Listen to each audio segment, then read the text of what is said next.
અમદાવાદના વટવા પાસે bullet train પ્રોજેક્ટમાં દુર્ઘટના થઈ। બુલેટ ટ્રેન પ્રોજેક્ટની વિશાળકાય ક્રેન તૂટી પડી। વટવા પાસે ચાલી રહેલી કામગીરી દરમિયાન ક્રેન તૂટી। NHSRCLના વરિષ્ઠ અધિકારીઓ ઘટના સ્થળે પહોંચ્યા છે। બુલેટ પ્રોજેક્ટને કોઈ નુકસાન થયું ન હોવાનું નિવેદન આપ્યું છે। મુંબઈ સેન્ટ્રલ રેલવે એડવાઇઝરી જારી કરી છે।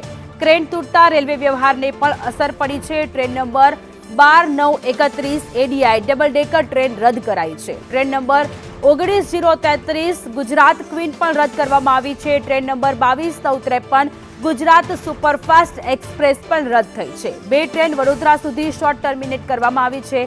અરવલ્લી એક્સપ્રેસ વડોદરા જંકશન થઈને ડાયવર્ટ કરવામાં આવી છે।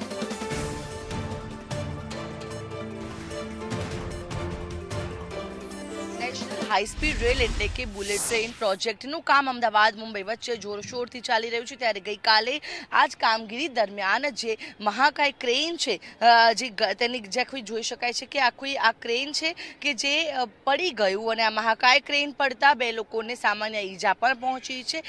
ત્યારે અત્યારે હાલ જે કલાકો વીત્યા બાદ પણ અત્યારે હાલ આ જે કોઈ ક્રેન છે તેને ઊભું કરવાની કામગીરી છે તે કરવામાં આવી રહી છે। આજે વટવા હાથીજણ વિસ્તારમાં જે રોપડા બ્રિજ નજીક એકાએક જ આ બુલેટ ટ્રેનની કામગીરી દરમિયાન આ વિશાળ ક્રેન છે તે ઘસી પડ્યું હતું અને આ ઘટનામાં જે ઈજા બે લોકોને પહોંચી છે। બુલેટ ટ્રેનના પિલ્લર ઉપર મૂકવામાં આવેલ ક્રેન છે કે જે અચાનક જ કોઈ કારણોસર ધરાશાયી થઈ ગઈ હતી અને આ દુર્ઘટના છે તે સર્જાઈ હતી। ત્યારે આ મામલે તાત્કાલિક પોલીસને જાણ કરવામાં આવી અને પોલીસની સાથે નેશનલ હાઈ સ્પીડ રેલવે ઓથોરિટીના અધિકારીઓ પણ હાલ પહોંચી ગયા છે અને જોઈ શકાય છે કે મોટા પ્રમાણમાં જે આખો આ નેશનલ હાઈ સ્પીડ રેલનો જે સ્ટાફ છે જે ખાનગી કંપનીને જે કામ આપવામાં આવ્યું છે તે જે તમામ એજન્સીના લોકો પણ અત્યારે હાલ અહીંયા આવી પહોંચ્યા છે અને આ ક્રેન પડવાના કારણે જે રેલ વ્યવહાર છે તેને પણ અસર પહોંચી છે। અમદાવાદ મુંબઈ વચ્ચે જે રેલ વ્યવહાર છે તે ખોરવાયો છે। ઓવરહેડ વાયર તૂટી ગયો હોવાથી મુંબઈ અને અમદાવાદ વચ્ચેનો રેલ વ્યવહારને અસરો પહોંચી છે। તો વડોદરાથી અમદાવાદ જે તરફ જતી પણ અનેક ટ્રેનો છે તે પ્રભાવિત થઈ છે। 10 જેટલી ટ્રેનો રાત્રે જ સ્ટેશન પર અટકાઈ ગઈ હતી। 25 જેટલી ટ્રેનોને રદ કરવામાં આવી છે અને 5 જેટલા ટ્રેનોના સમય બદલાયા છે જ્યારે અન્ય 6 જેટલી ટ્રેનોના રૂટ છે તે ડાયવર્ટ કરવામાં આવ્યા છે।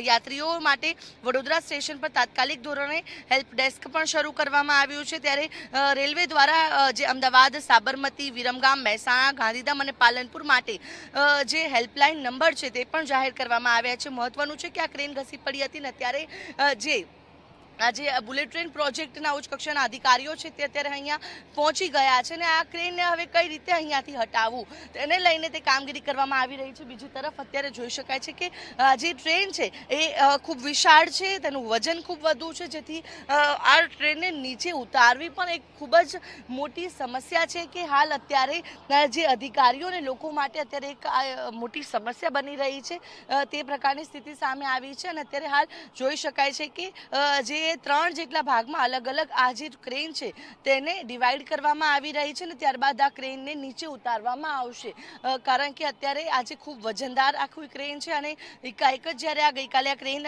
જ્યારે પડ્યું તે સમય દરમિયાન અહીંયા સદનસીબે ન તો કોઈ રેલવે ન તો કોઈ ટ્રેન પસાર થઈ રહી હતી અને ન કોઈ લોકોની અહીંયા વધુ અવરજવર હતી કારણ કે રાત્રિનો સમય હતો। જો આ જ ઘટના દિવસના સમયે બની હોત તો કદાચ કોઈ મોટી દુર્ઘટના પણ સર્જાઈ શકત કારણ કે અહીંયા મોટા ભાગની અમદાવાદ મુંબઈ વચ્ચેની ટ્રેનો છે તે પણ અહીંયાથી દોડતી હોય છે ને ત્યારે સતત અહીંયાથી રેલ વ્યવહાર ચાલુ હોય છે। જો આ જ સમય દરમિયાન જ્યારે ટ્રેન પસાર થતી હતી તે સમય દરમિયાન જો આ પ્રકારની કોઈ દુર્ઘટના સર્જાઈ હોત તો કદાચ ભારે નુકસાનની પણ એક ભીતિ છે તે સેવાઈ રહી હતી। ત્યારે અત્યાર તો હાલ જે નેશનલ હાઈ સ્પીડ રેલ ની ટીમ છે આખી અધિકારીઓ જે છે તેનો કાફલો ઘટના સ્થળે આવી પહોંચ્યો છે અને આ જે મહાકાય ક્રેન છે તેને હવે ઉતારવા માટેની કામગીરી છે તે શરૂ કરવામાં આવી છે। ઉચ્ચ કક્ષાના અધિકારીઓ પણ હાલ અહીંયા દોડી આવ્યા છે અને હવે આ કામગીરી શરૂ કરવામાં આવી છે।